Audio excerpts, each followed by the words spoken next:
is Dirshu Mishnah Berurah, and we're going to be beginning Simin Lamed Beis today and learning Sif Aleph and Sif Beis. So the learning has been sponsored as an incredible Schos Refuah Shlema for Chavalei Bas Haradina.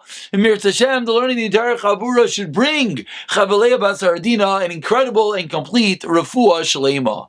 We begin today Simin Lamed Beis, one of the more complicated and technical Simin in Shulchan Aruch, dealing with, as the Mechaber himself coined it, the Seder Ksivas Tefilin, the order of writing Tefillin. And many people are wondering, but I am not a Sefer, and I don't plan on writing Tefillin, and that's for sure, perhaps all accurate.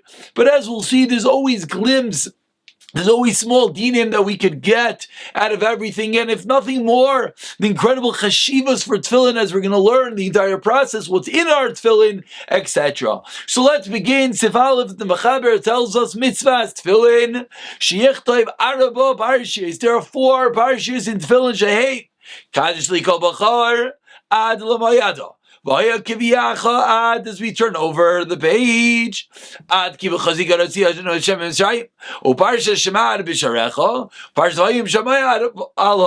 4 parshas of Shema. Says the Rama, you have to write the 4 parshas in order. That which first comes earlier in the Torah. Vim Shina, and if you change the order, Pasul. So Pasul is number 1 of Tefillin is going to be if you write the parshas out of order. Says the Rama, and lechatchila, you first write the Tefillin Shel Yad, then the Tefillin Shel Rosh. So far, 2 very simple halachas. There's 4 parashas in our Tefillin. We write it in the order of the Torah. If you don't, it's possible. Lechatchila, write the Shel Yad and then the Shel Rosh. Says the Mishnah Berurah over here, Sivkot and Aleph, Parshas Shema. Dalid de'echad kol kach gedola k'moed dalid dalsin gitanim. The dalid of Shema Yisrael Hashem Elokeinu Hashem echad, that dalid is the size of 4 small dalids. And of course, we're going to see lots of pictures of Mir Tashem. Anyone who's listening on audio, the sefer we're using is the sefer Pe'er Halacha, an absolutely incredible source in Hilchos Tefillin. And this sefer is where we're going to be showing all the different pictures from it. So says the Mishnah Berurah, it has to be the size of 4 dalids, and we'll see that in a moment. Continues the Mishnah Berurah. Perhaps when we measure the dalid, the size of the 4 dalids, we don't measure the size of the writing that you're writing.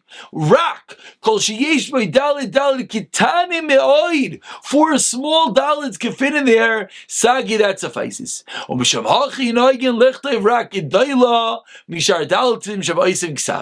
therefore it's only going to be larger than the other dalids in the ksavs. Let's pull up a picture over here.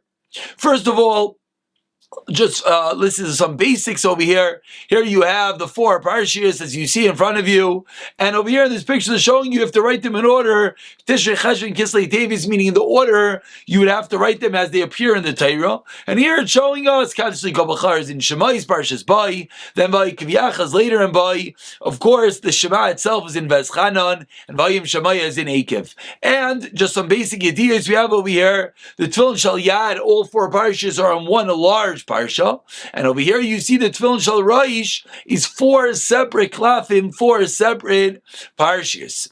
Let's continue over here, in which we see our dalid is the size of 4 small dalids. Now, what's important to note over here is, as you see in this picture, is the dalid is just a bit larger than the other oisies. And that's what the Mishnah Berurah just explained. If the dalid was 4 times the size, as we zoom in over here, you'd realize it would be massive. And that's what the Mishnah Berurah is explaining. It's not 4 times the size of what you're writing, but as long as 4 small dalids Dalits could fit inside. Continuing the Mishnah Berurah, Sivkot Beis lekosvam, Kol haparshas bein shel yad bein shel rosh, b'seder hazeh. Dechsev v'hayu advarim. It says in the Torah that these are the words. B'avyasan you, they have to be in that way. V'kol shekin, and certainly zayir, to be careful. B'tam zeh shekol haparshas u'parsha gufa nichtav kisedra. And certainly within each parsha, it has to be written in order. You can write the second pasuk before the first pasuk.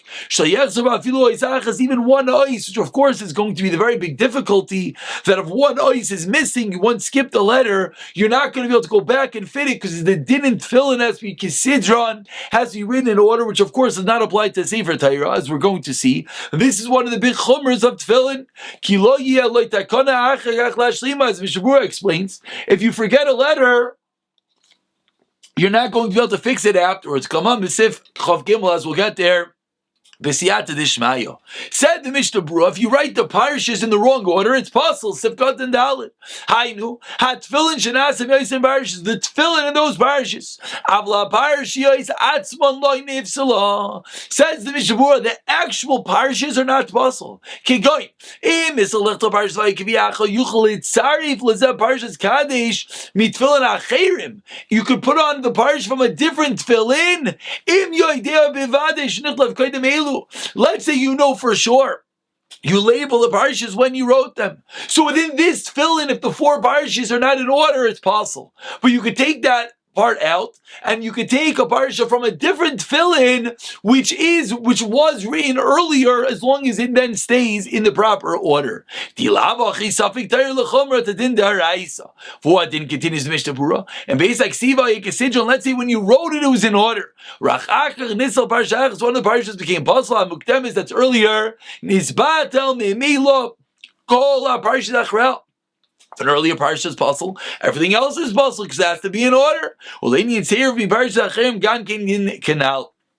Continues the Mishnah Berurah in Sifkat and Hey, teaching us the din of the Ramah, the lechatchila, you have to write the tefillin shel yad before the tefillin shel rosh. Says the Mishnah Berurah, mishum de mukdam bepasuk, because tefillin shel yad came first in the psukim. V'yeshayim lehepach. Some say the opposite. Mimnesha shel rosh kidushase chamura mishel yad. That's why the shel rosh comes second, because you always want to be mailim. You want to go up in. You want to go up in Kedusha. No, excuse me, that was incorrect. Yesh Aimim Lahepech, that what? The Tefillin Shel Rosh should come first because it has more Kedusha. The Ramah said Tefillin Shel Yad comes first.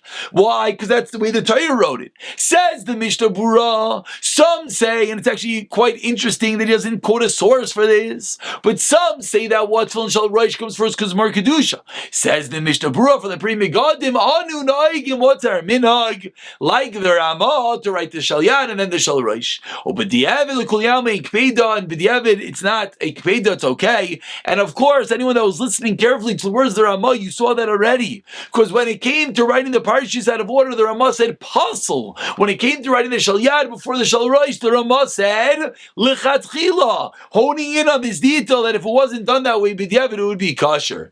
Continues Mishnah Berurah, kosher b'sefer hakavanas, which we've explained already, is the Arizal. Shel chatchili yizar lichtav kol hapar Shel Yad v'Shel Rosh Shel Yad ritzufim. Should write it consecutively. Lechatchili, you should write all the parashas in one big order. Which of course is a very difficult endeavor to write straight all the different parashas, the Shel Yad and the Shel Rosh. But says the Arizal of tremendous Maila al pi Kabbalah. We continue with Sif Beis, says the Machaber. Shel Rosh yichtav kol achas b'klaf levado. This was the picture that we showed a moment ago. The Tefillin Shel Rosh is four separate klafim, four separate pieces of parchment. Shel Yad goes in kulam b'klaf echad. The Shel Yad, not that way. They're all written on one piece of klaf. Says the Mishnah Berurah, Sivkot and Vav b'klaf echad. Why? Should be a sign on your hand. The mashma ois echad, singular ois. So that teaches us that all the parshas should be in one long parchment. Klemer bayis echad. Ksheim shu ois echad mibachos, kach ish lios lechatchila ois echad mibefnim. One ois on the outside, one ois on the inside, one bayis, one parchment, one box where it goes inside. Shetia klaf echad. Avo b'shal rosh ish by dalad ba'atim. Shel Roish is 4 compartments. So she parsha ksuvas v'dal klafim. So parshas are written on 4 separate parchments. V'chol zarak lechatchila k'moshe yisbel hakol lekamam b'sif mem zayin. V'das says the Mishnah Berurah. The tefillin shal yad shal liyos gamkein kosev dak l'dal amudim. Says the Mishnah Berurah. Don't make a mistake that the tefillin shal yad is one long parsha. So maybe you'll think it can just write it straight. No, it has to be written in 4 columns on the parchment. Kol parsha ve'amoid echad, each parsha on its own column. Before we call it a day, let's go and let's just see a little bit more of the pictures over here. Here's a beautiful picture showing you that in Tefilin Shel Roish, it's 4 separate batim. As you see over here, inside is 4 compartments, each compartment receiving one of the 4 parshas, which of course, as you see, are rolled or more folded up and then inserted inside. Whereas when it comes to Tefilin Shel Yad, it is one bias for the Tefillin to go inside. And Mir Hashem will pick it up from Sif Gimel in the next year.